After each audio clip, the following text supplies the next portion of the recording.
Toto yan. Tonton. Tonton? Oo. So yun mga idol. Birthday ni Mateo ngayon. So dito tayo sa may Valle Verde 5. So ayan. So yun, nagse-set up sila. Pero di pa kami late. Bilis lang.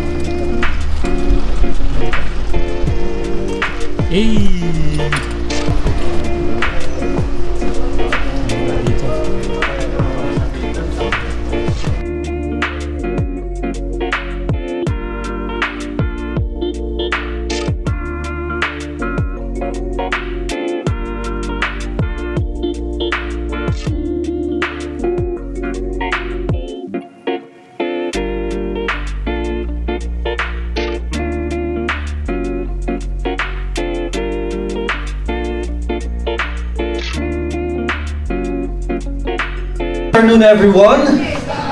Hello. Hi! Hi. Hello! Alam niyo ba kung bakit tayo nandito ngayon? Nako, parang hindi. Gutom na ba ang lahat? O hindi rin. Napakaswerte naman ng mga celebrants natin today. Kids, are you all excited for a magic show? Uy! Wow! Meron ako dalawang audience. Bayad ng tito. Are you excited for fun games? Turo mo doon sa green na table. Bayad talaga ng tito yung dalawa. But before that, may I request everyone to please stand up as we begin this wonderful celebrations with a prayer to be led by Pastor Rodel Villaruz. Kuya, may gamit iba natin dito. Oo. Lahat yun.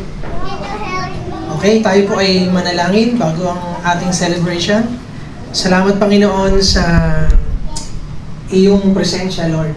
At sa lahat ng provisions mo, kinikilala namin Panginoon that all things come from you. At hindi namin kayang maging naririto kung wala ka.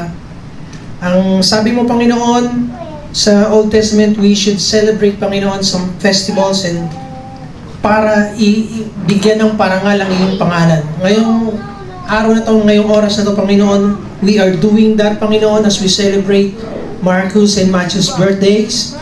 And also for the dedication of Matthew. Sa gawain ito, Panginoon, salamat dahil sa pagbibigay mo ng mga kabataang ito, Panginoon. They are a constant reminder, maging itong mga kabataang ito, Panginoon. They are a constant reminder that we cannot come and see your kingdom kung hindi kami lalapit sa iyo katulad ng mga batang ito. Kaya Panginoon, salamat sa blessing ng kabataan, pagbibigay niyo ng mga anak sa amin.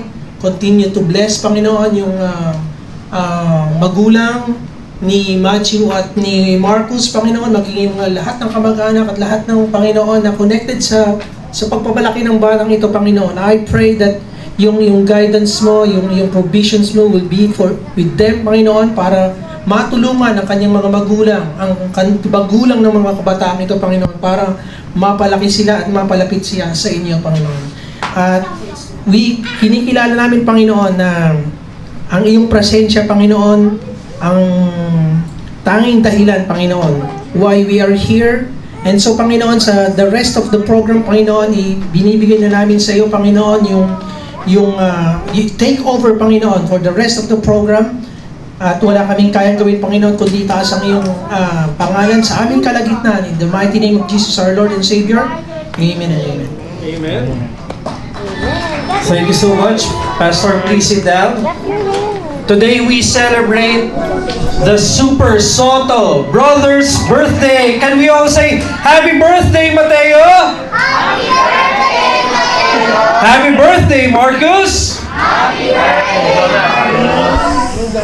Pero bago yung lahat, sisimulan natin ang multiple celebrations na to with the humble dedication of Mateo. May I call on our brother, ang aming D-group leader, our most beloved brother, Kuya Jake Tual.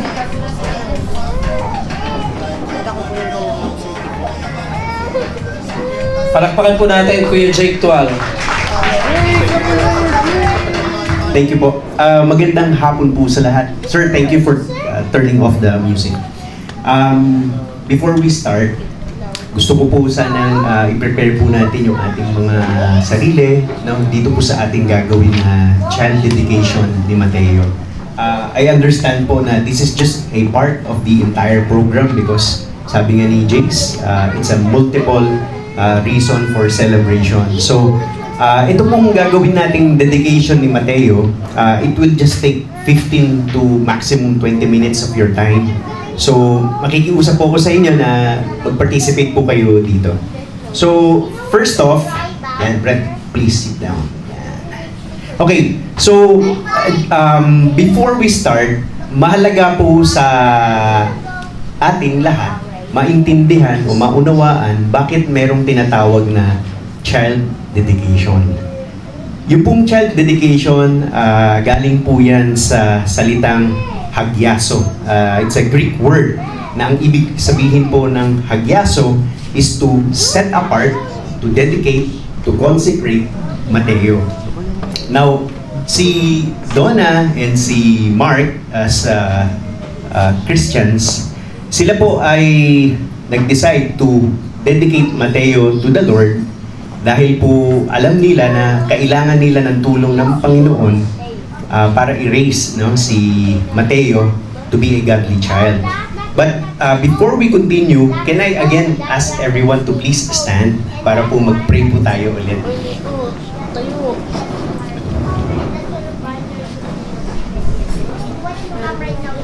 Okay. Lord Heavenly Father, thank you once again for allowing us, Lord, to gather here. Thank you, Lord, for bringing all these people here with us, Lord, to celebrate, Lord, this special day, this dedication of Mateo, Panginoon.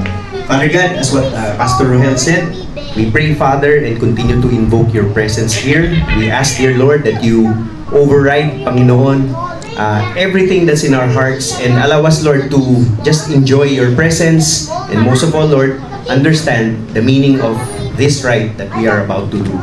Marami po salamat, Father. We pray all of this in Jesus' name. Amen. Salamat po. Pwede na po kayong po. Okay, to continue, yung child dedication po, as we have said, dalawa po yung ibig sabihin yan. Meron po ba kayong program? Ito pong kulay blue. Pwede nyo pong wagay-way yung inyong yan. Meron po ba lahat? Or 4, 5, 6? Ayan, okay. Pwede pong tingnan ninyo ito. Sayang naman na pinaprint nila Mark and Donna. So, ating gamitin for the next few minutes. So, sabi po dito, ang child dedication po is an act of worship. Bakit po siya act of worship? Mapapansin po ninyo in 1 Samuel 1:20. Basahin po natin sabay-sabay. Okay lang po ba? Ng malakas. Sabi po, it came about, pwede po sabay-sabay? It came about in due time, after Hannah had conceived, that she gave birth to a son, and she named him Samuel, saying, because I have asked him of the Lord. But Hannah did not go up, for she said to her husband, I will not go up until the child is weaned. Then I will bring him, that he may appear before the Lord, and stay there forever. Then they slaughtered the bull, and brought the boy to Eli.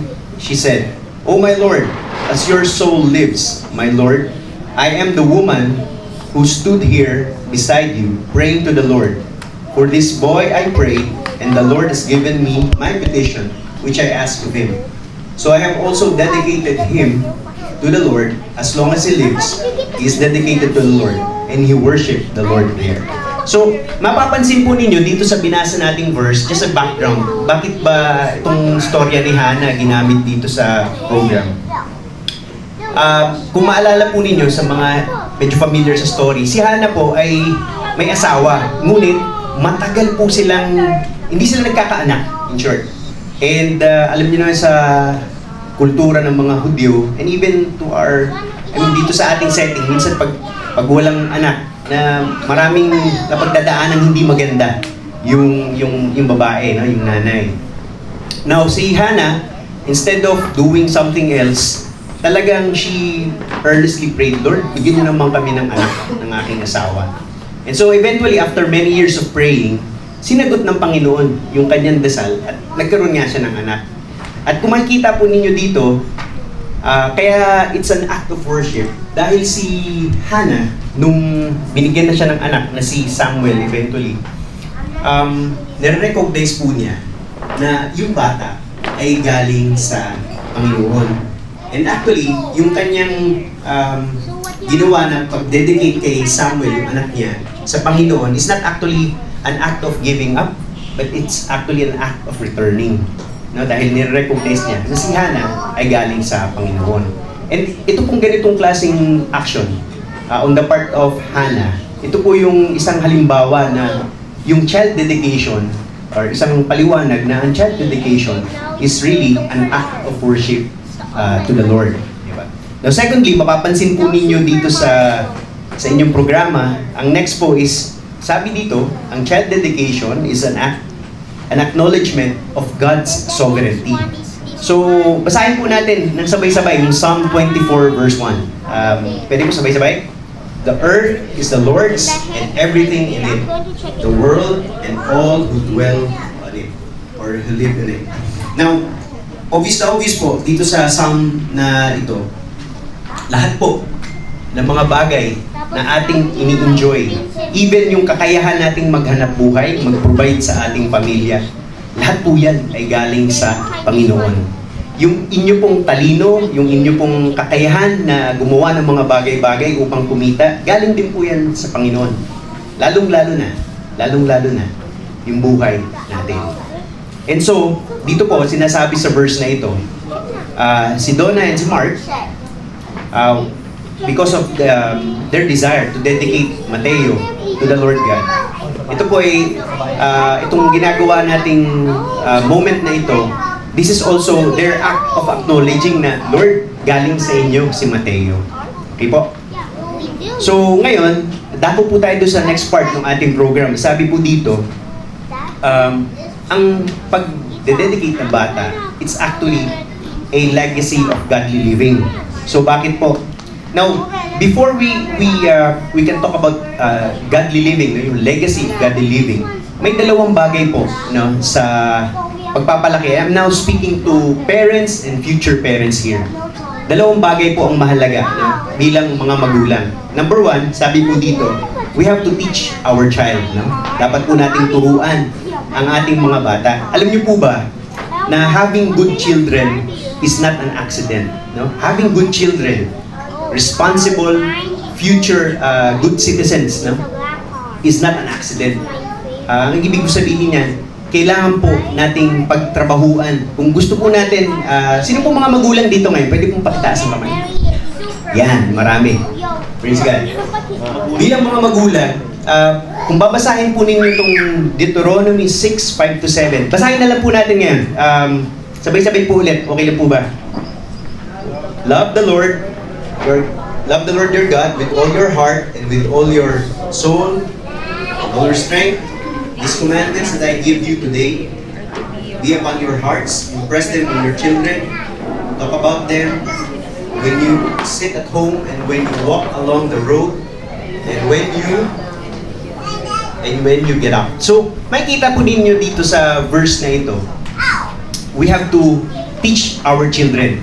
And paano natin may tuturo yung mga values na gusto natin. Di ba po, lahat naman ng magulang, I'm sure, lahat ang desire natin is we want our children in the future na sila yung maging responsable, maging maayos na kasama ng ating community, di ba? In fact, maraming mga magulang ang tataas ng pangarap sa mga anak. Pero yan pong mga pangarap na yan, those are all possible for as long as they are aligned with God's plan, di ba? Para sa ating mga anak. But, base po dito sa Deuteronomy na ating binasa, it will not happen just like that. Meron po tayong part na dapat nating gawin. Number one, sabi nga po dito, is ituro natin sa ating mga anak yung mga bagay-bagay na dapat ituro.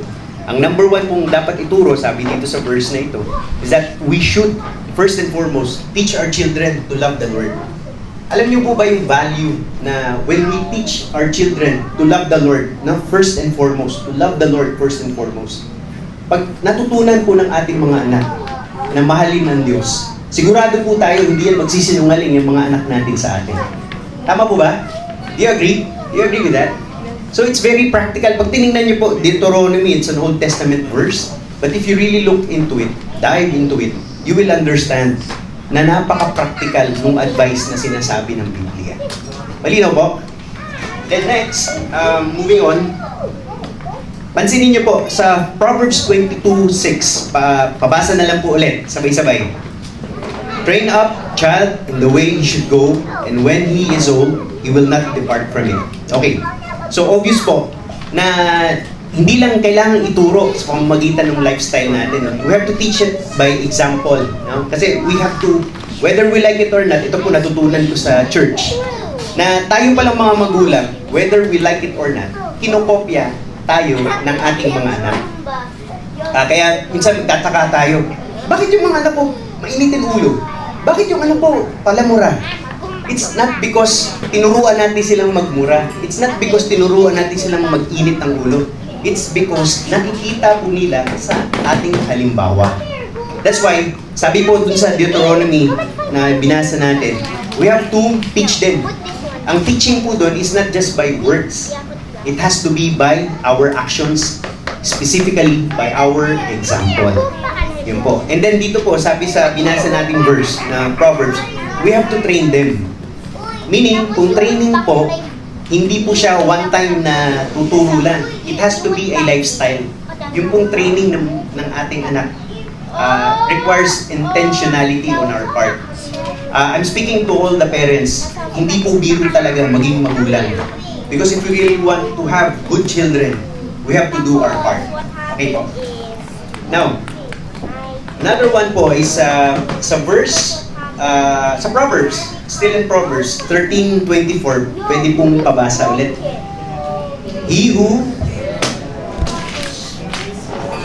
But he who loves him is careful to discipline him. Okay. Ito po, aside from teaching and training our children, ito po yung part na medyo mahirap din para sa ating mga magulang. And that is what we call discipline. Ngayon po, kung mapapansin ninyo, maraming mga magulang, kung mapapansin ninyo, takot mamalo ng anak.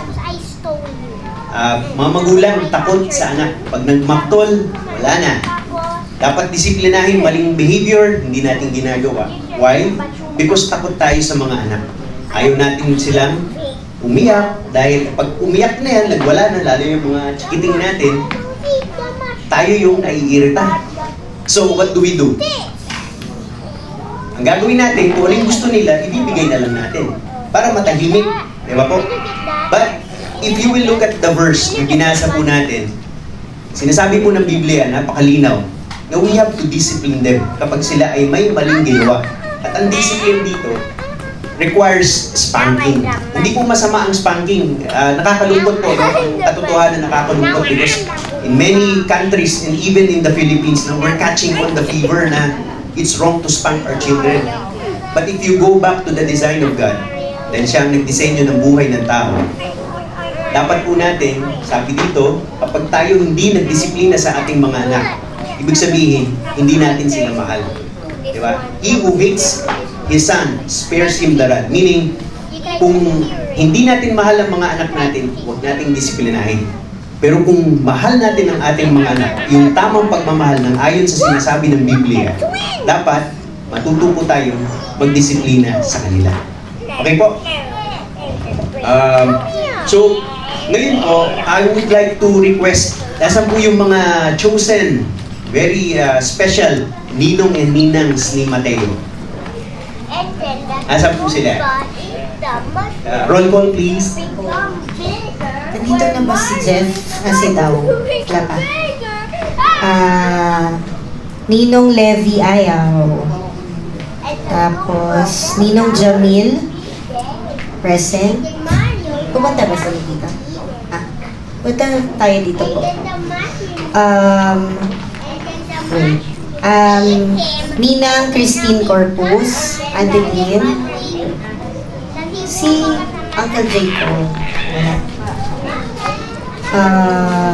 Ninang Rayceline, nandito na? Wala pa. Ninang Annalyn, dito. Tapos, Ninong Carlo, Amorali, Ninang Frances, Ninang Luay. Ayan. Ninang Luay Rich Lompero. Ninong Angelo Lopez. Wala pa. Ninong Jaime. Tapos, Ninang Michelle Simbahan. Ninong Mason Patrick. And Ninong Rico Noel. Ninong Jacob. Ninong Shirley. And Ninang Mildred. Ito yung mga present. Wala pa yung iba eh. Ayan. Ayun pala Ninang Maricar. Sorry. Ayan.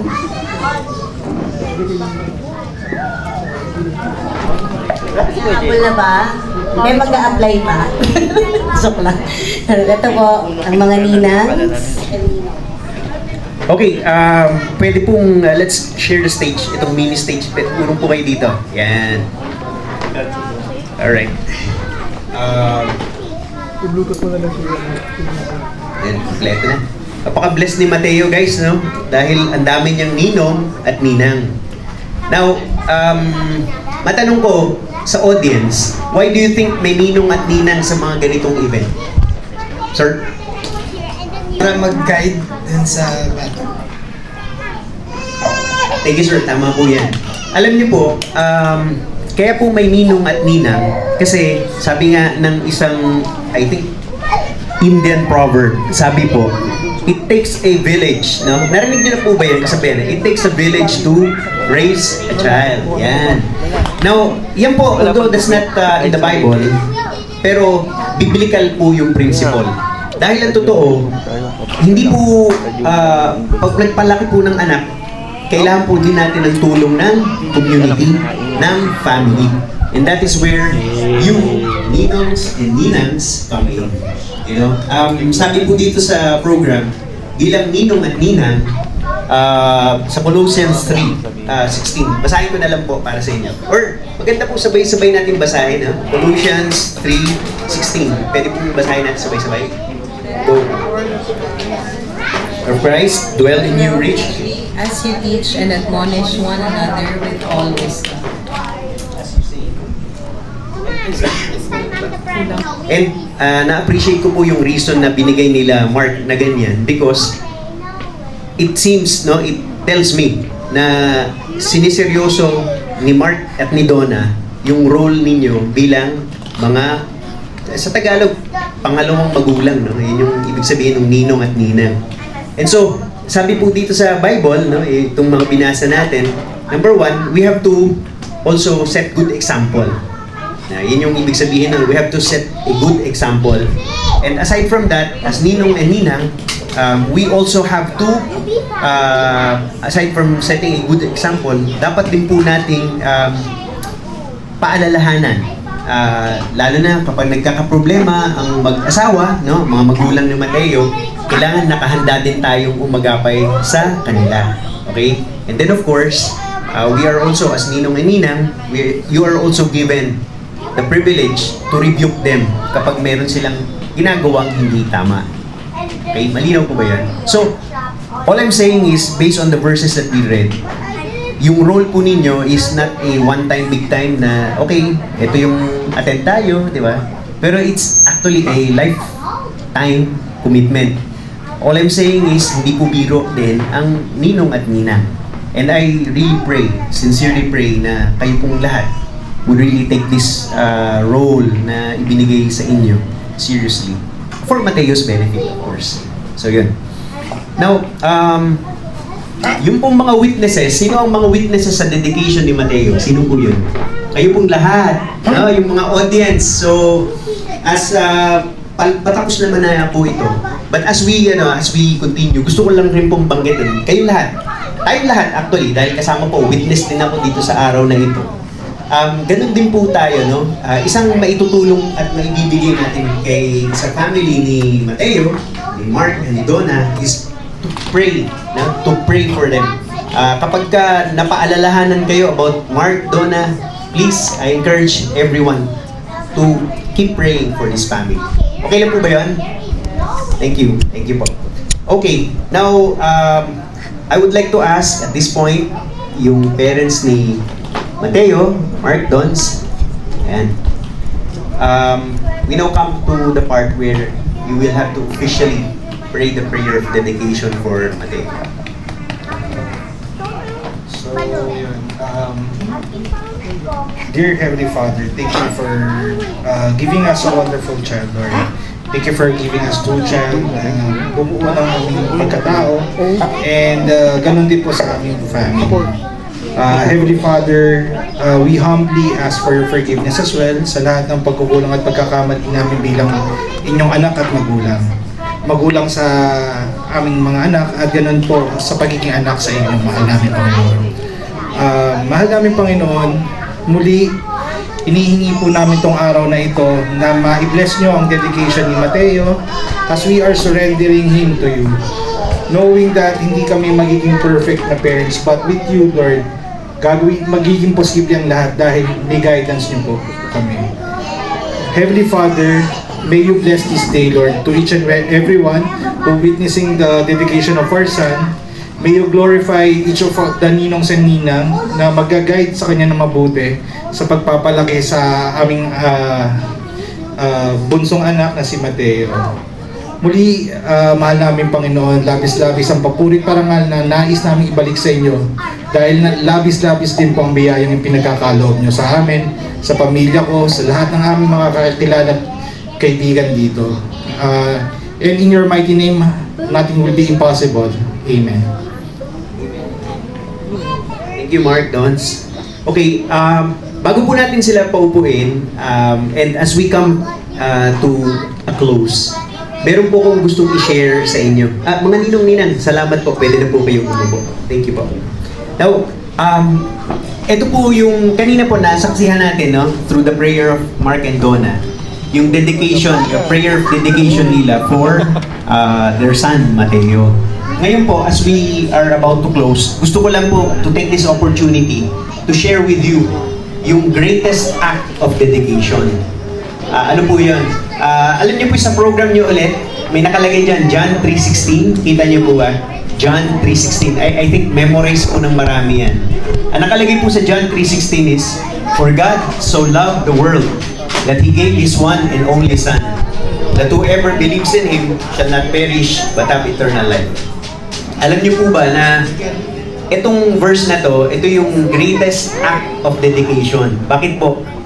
Kasi dito po makikita natin at alam naman nating lahat na si God, dinedicate niya yung kanyang kaisa-isang anak na si Jesus Christ. For what? For what? No? Dinedicate niya to suffer, die, and to rise again for our salvation. Now, bakit ginawa ng Panginoon yan? Because lahat po tayo, sabi sa Biblia, for all have sinned and fall short of the glory of God. Diba?